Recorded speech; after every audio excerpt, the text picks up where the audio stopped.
At 2:14 a.m., the largest air armada since Desert Storm crossed the Venezuelan coastline.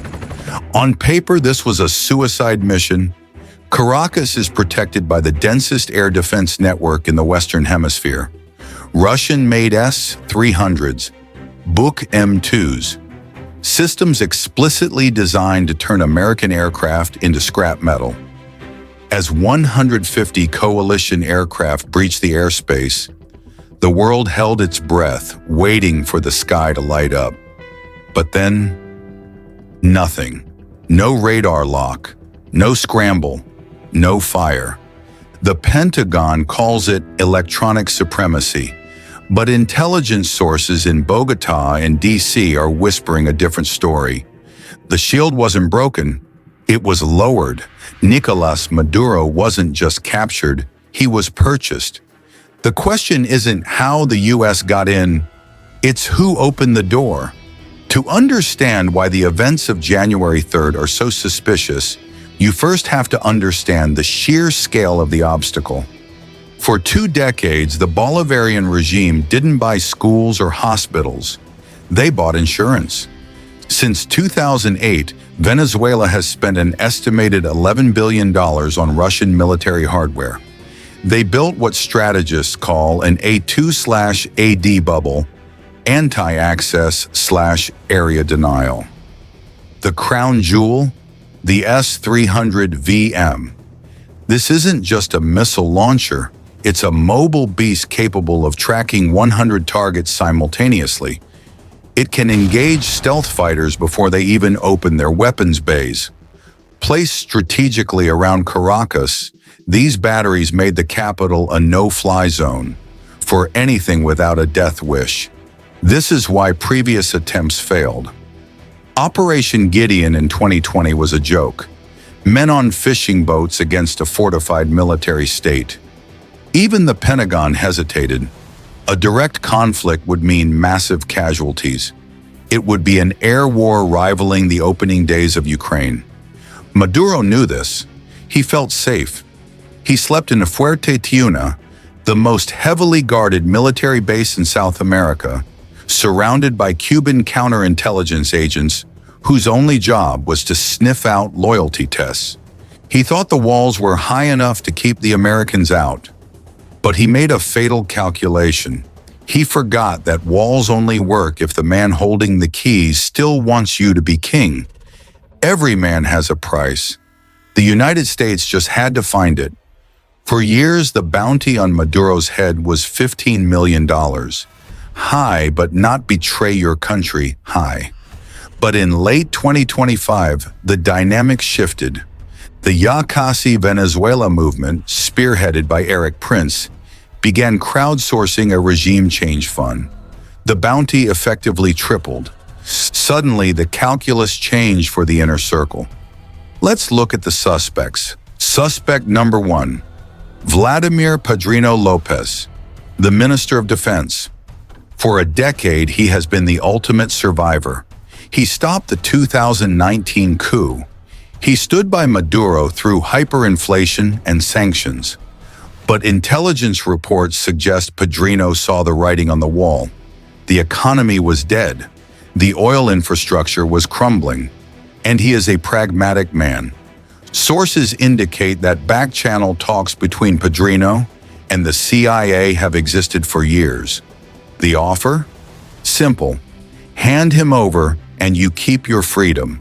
You keep your stolen millions. Then there is the darker theory, the technical betrayal. You don't need the defense minister to invade Venezuela. You just need the commander of CODI, the Aerospace Defense Command. Some analysts believe the deal wasn't made at the top, but in the middle. A mid-level general realizing the regime was collapsing, who simply looked the other way for 30 minutes. In the months leading up to January, unusual financial movements were tracked. Accounts in Turkey and the UAE linked to Venezuelan officials saw massive inflows. They were cashing out. The auction had ended. The item, Nicolas Maduro, had been sold. But for the betrayal to work, the board had to be cleared. For years, Maduro's ultimate insurance wasn't just the Venezuelan army, it was the Russians, specifically the Wagner Group. Battle-hardened mercenaries who didn't care about Venezuelan politics. They only cared about their paycheck from Moscow. But as the war in Ukraine ground on, Moscow needed every gun they could get. Slowly, quietly, the Russians pulled back. The Praetorian Guard was gone. Maduro was left alone with his own generals. The wolves were now in the room with the sheep.